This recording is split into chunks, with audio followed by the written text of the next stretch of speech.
Hi, this is Brian. Welcome back to another Areté plus 1 degree.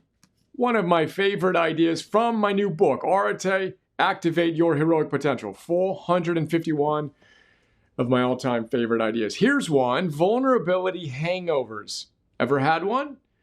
Brené Brown tells us that what we all really want from other people is for them to be authentic. And that means we need them to be vulnerable. And guess what the last thing is that any of us actually want to be?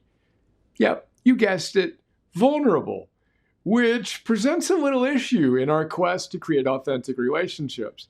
The very thing we want and need from one another is the thing we have the hardest time giving, which leads us to our plus 1 degree.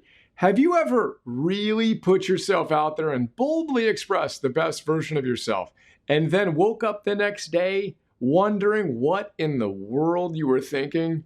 Me too. Too many times to count.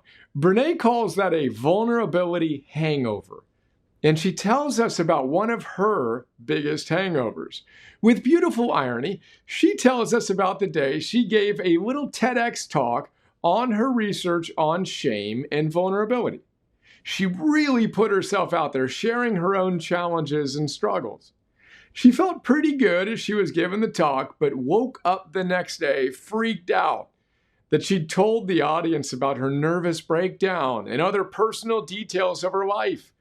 The talk was, of course, filmed, and she immediately started imagining calling the organizers and having them delete the talk. If that didn't work, maybe she could somehow get it off the servers. There's no way, she thought, that she could endure having a couple hundred more people see her in such a vulnerable state. Fast forward a decade, and nearly 100 million people have benefited from Brené's willingness to dare greatly and share her authentic, vulnerable self. Which leads us back to you and this plus 1 degree. How can you be even more authentically alive today? Let's stay grounded, of course, and see if we can wisely be a little more vulnerable today. And if you wake up tomorrow with a little vulnerability hangover, remind yourself that the feeling is a reverse indicator. It's a sign that something's right, not wrong. Here's to you, being you, all of you, today.